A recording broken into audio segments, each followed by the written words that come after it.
건너매 엘리야가 엘리사에게 이르되 나를 내게서 데려감을 당하기 전에 내가 네게 어떻게 할지를 구하라. 엘리사가 이르되 당신의 성령이 하시는 역사가 갑절이나 내게 있게 하소서 하는지라. 이르되 내가 어려운 일을 구하였도다. 그러나 나를 내게서 데려가는 것을 내가 보면 그 일이 내게 이루어질 것이요 그렇지 아니하면 이루어지지 아니하리라. 두 사람이 길을 가며 말하더니 불수레와 불말들이 두 사람을 격리시키더니 엘리야가 회오리 바람으로 하늘로 올라가더라. 엘리사가 보고 소리 지르되 내 아버지여 내 아버지여 이스라엘의 병거와 마병이여 하고 다시 보이지 아니하는지라. 아멘. 한번 따라하겠습니다. 갑절의 능력. 오늘 말씀의 제목 갑절의 능력이라는 제목으로 말씀 증거하겠습니다. 여러분 갑절이라는 말을 들으면 어떤 생각이 드세요? 마트에서 갑절 세일 막 달려갑니다. 그렇죠? 2배보다 갑절이란 표현이 더 풍성하게 들립니다. 근데 오늘 엘리사가 구한 것은 마트 세일이 아니라 하나님의 성령의 능력, 그것도 갑절의 능력이었습니다. 이것은 단순한 바람이 아닙니다. 그는 감히 당신의 성령이 하시는 역사가 갑절이나 내게 있게 하소서라고 외쳤습니다. 갑절의 능력이 있다면 안 되는 것도 돌파가 일어나고 갑절의 역사가 일어날 것입니다. 할렐루야. 우리 가운데 이전에 경험하지 못한 갑절의 역사, 갑절의 능력이 경험되기를 주의 이름으로 축원합니다. 오늘 말씀을 깨닫고 소유하여 모두가 갑절의 능력의 주인공으로 일어나기를 축복합니다. 먼저 갑절의 능력을 이야기하기 전에 반드시 확인해야 할 진리가 있습니다. 그것은 바로 모든 능력의 근원은 오직 예수 그리스도의 십자가에 있다는 것입니다. 이사야 53장 5절을 보면 이렇게 말씀합니다. 같이 읽겠습니다. 그가 찔림은 우리의 허물 때문이요 그가 채찍에 맞음으로 우리는 나음을 얻었도다. 아멘. 모든 치유의 근거는 예수님의 십자가에 있습니다. 예수님이 나를 위해 대신에 죽으시고 나를 대신에 질병값으로 채찍에 맞음으로 나음을 얻었다는 것입니다. 예수님의 공로로 낫게 되었다는 것이죠. 엘리사의 능력도 베드로의 그림자도 바울의 손수건도 모두 십자가의 능력을 증거하는 것이었습니다. 바울의 손수건, 그것을 가져다가 아픈 사람한테 올려놓으니까 치료가 일어났어요. 베드로가 지나갈 때 그림자만 비춰도 낫겠다 그래가지고 사람들 막 일어나지 못하는 사람들 심상처럼 메고 그 지나가는 옆에 그림자만 탁 지나가도 나을 거다 그래가지고 사람들이 몰렸는데 그런 역사들이 일어났다는 것입니다.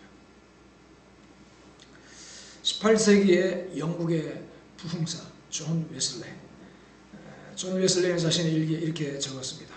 오늘 한 여인이 중풍에 걸려 죽어가고 있었다. 나는 그녀를 위해 기도하며 주님의 채찍에 맞음으로 이 여인이 나았다고 선포했다. 그 순간 그녀는 일어나 걸었다. 할렐루야. 여러분 이 웨슬레라는 목사님은요 평생 25,000번의 설교를 했습니다. 25,000번. 그 중심에는 항상 십자가가 있었습니다. 십자가가 중심입니다. 십자가가 능력입니다. 갑절을 구하는 신앙은 십자가로부터 출발해야 합니다. 십자가를 잊으면요 능력은 방향을 잃고 맙니다. 자기가 잘나서 자기가 능력이 있어서 착각할 수 있다는 것입니다. 우리 가운데 기적이 나타나고 능력이 나타나는 것은 예수님의 십자가의 공로라는 것입니다. 이 십자가의 은혜를 믿고 그 능력을 구하시기를 축원합니다. 이것을 의지하지 않고 다른 그냥 다만 능력을 가지고 하다가 그냥 능력자랑 내 자랑하다가 교만해지고 망하는 겁니다. 그러나 예수님이 십자가에 죽으시고 내 죄를 가져갔다. 내 저주를 가져갔다. 예수님이 내 대신 채찍에 맞음으로 나는 나올 수 있다. 이 십자가를 근거로 능력을 구할 때 그 사람은 안전하고 확실한 능력을 받게 될 줄 믿습니다. 두 번째, 이러한 십자가의 근거 위에서 엘리사는 담대히 갑절을 간구했습니다. 갑절. 우리가 먼저 읽은 말씀해 보니까 당신의 성령이 하시는 역사가 갑절이나 내게 있게 하소서. 노란 줄친 부분입니다. 그래서 갑절은 단순한 양의 문제가 아닙니다. 구약에서 갑절은 장자가 받는 영적 상속을 말합니다. 장자. 신명기 21장 17절에 이렇게 말씀합니다. 같이 읽겠습니다. 반드시 그 미움을 받는 자의 아들을 장자로 인정하여 자기의 소유에서 그에게는 두 몫을 줄 것이니 그는 자기의 기력의 시작이라 장자의 권리가 그에게 있음이니라. 장자의 권리, 두 몫을 준다. 엘리사는 엘리야의 영적 후계자로서 그의 모든 것을 이어받는 장자의 몫을 달라고 요청한 것입니다. 단지 부분이 아니라 그 모든 것을 이어받는 장자의 몫을 달라고. 결과는 어땠을까요? 엘리야는 성경에 7개의 기적을 행한 것이 기록이 되어 있습니다. 엘리사는요, 몇 개일까요? 14개. 신기하게 딱 2배의 기적이 있습니다. 정말로 갑절의 역사가 일어났습니다. 혹시 지금 여러분 마음속에도 이런 갈망이 있으십니까? 하나님, 저도 예수님이 하신 일을 이어받아 예수님보다 더 큰 일을 하게 하옵소서. 거룩한 갈망, 거룩한 열정이 여러분 가운데 부릴 때 일어나기를 바랍니다. 90년대에 한 작은 교회에서 목사님이 병으로 쓰러졌습니다. 그때 한 집사님이 기도합니다. 아이고, 목사님 쓰러졌으니까 우리 교회도 문 닫아야 되겠구나. 끝이다. 이렇게 포기한 게 아니고요. 하나님, 목사님보다 더 큰 믿음을 주세요. 이 교회를 살려주세요. 하고 간구했습니다. 놀랍게도 그를 통해서 놀라운 치유의 역사들이 일어나기 시작했습니다. 교회가 오히려 더 부흥했다는 것입니다. 갑절의 간구가 갑절의 응답을 가져온 것입니다. 사모하는 자에게 하나님은 채워주십니다. 저와 여러분도 더 큰 은혜, 더 큰 능력을 갈망하는 자들이 되시기를 주 이름으로 축원합니다. 그러나 아무나 갑절을 받지는 않았습니다. 엘리야는 조건을 걸었습니다. 나를 데려감을 내가 보면 그 일이 내게 이루어질 것이다. 나를 데려감을 내가 보면 그 일이 내게 이루어질 것이다. 보면 줄쳐놨죠. 여기서 보다 하는 것은요, 히브리어로 라라고 하는데요, 시각적인 것이 아닙니다. 이것은요, 깨닫다, 이해하다 하는 뜻이 있습니다. 즉 하나님의 일하심을 영적으로 분별하고 끝까지 따라가는 믿음을 말하는 것입니다.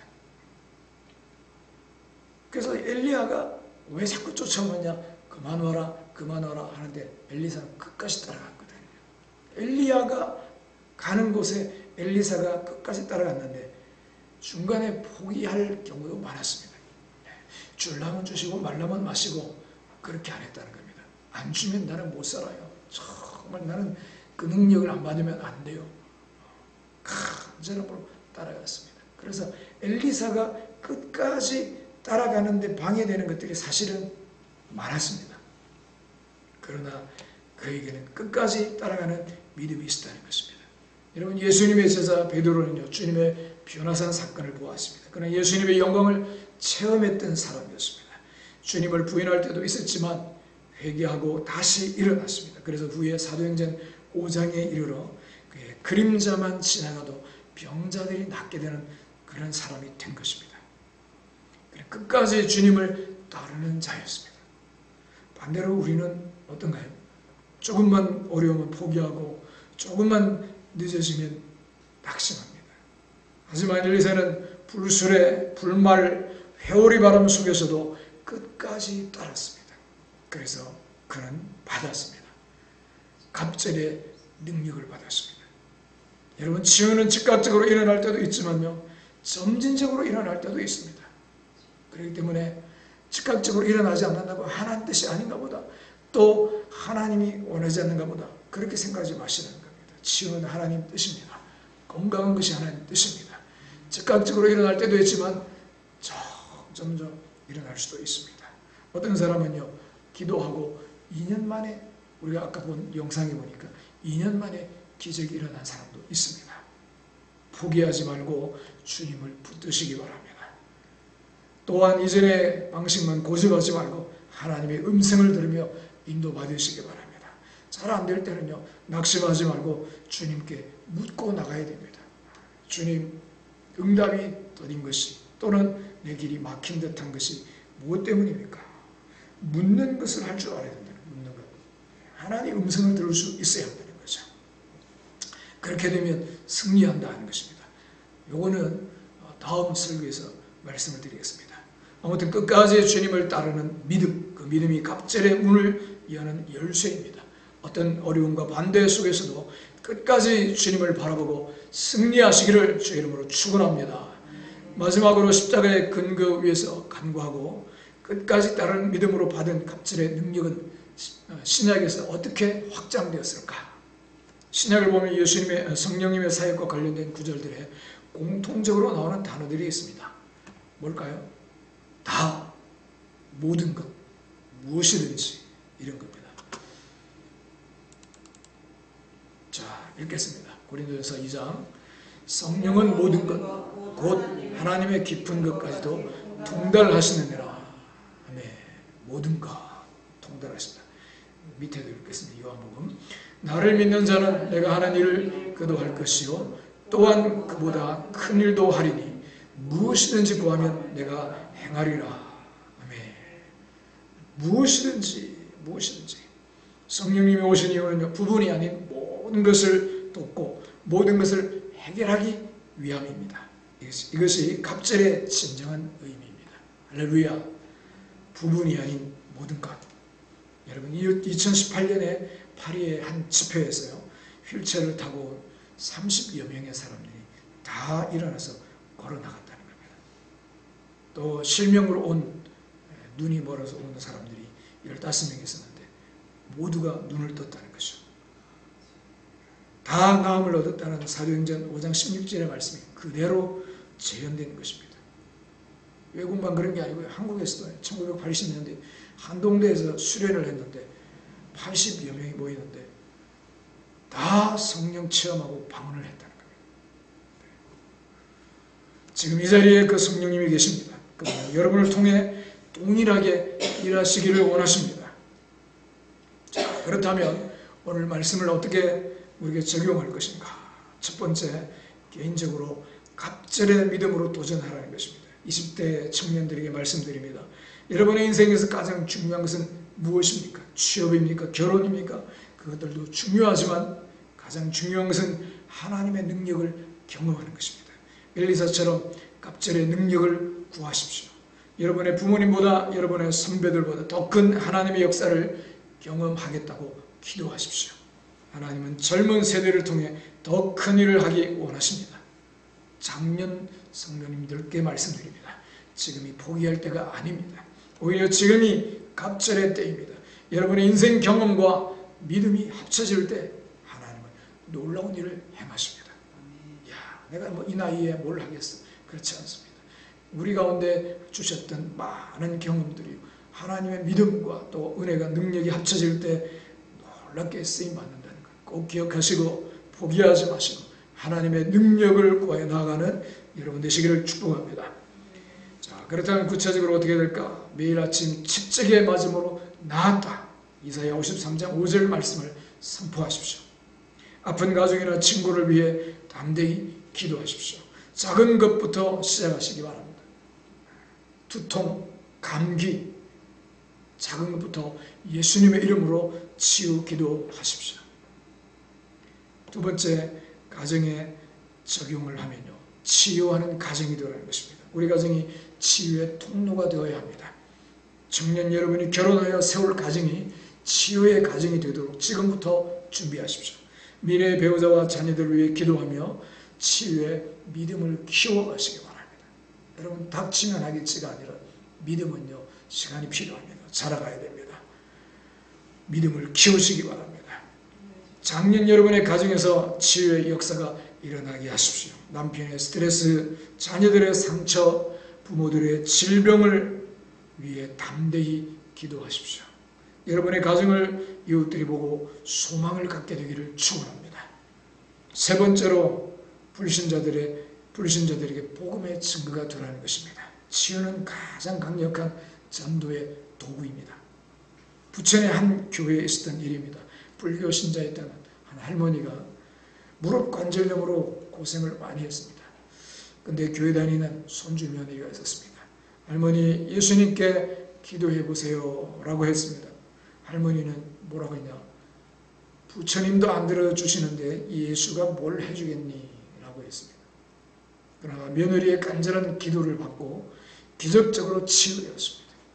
그 후 할머니는 예수님을 영접했고요, 온 가문이 주께 돌아왔다는 것입니다. 할렐루야. 그런 역사가 저와 여러분 가운데도 넘쳐나기를 축원합니다. 그럼 어떻게 될까? 치유받은 간증을요 자연스럽게 나누는 겁니다. 아픈 불신자 이웃이나 동료를 위해 기도해 주겠다고 제안하십시오. 아플 때 기도해 주겠다 싫어하는 사람은 거의 없습니다. 그리고 예수님이 십자가에서 당신의 병을 위해 채찍맞았습니다 라고 복음을 전하시기 바랍니다. 그 때문에 내가 기도할 때 치료가 일어나는 것입니다. 마지막으로 우리 교회에 적용할 것은요, 치유사역의 확산입니다. 우리 교회가 치유하는 교회가 되어야 합니다. 사도행전 8장 5절을 보면요, 빌립은 평신도였습니다. 집사였지만 사마리아에서 놀라운 치유사역을 감당합니다. 우리 같이 읽겠습니다.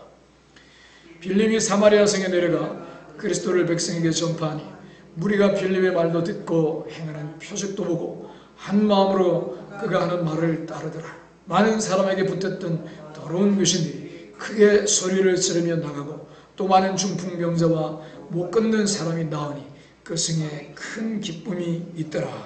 아멘. 그 성에 큰 기쁨이 있더라고 기록되어 있습니다. 누구를 통해서요? 빌립을 통해 표적과 기적이 나타났습니다. 귀신이 나가고요, 병이 사라졌습니다. 이 빌립은 사도가 아닙니다. 그냥 평범한 평신도 집사였습니다.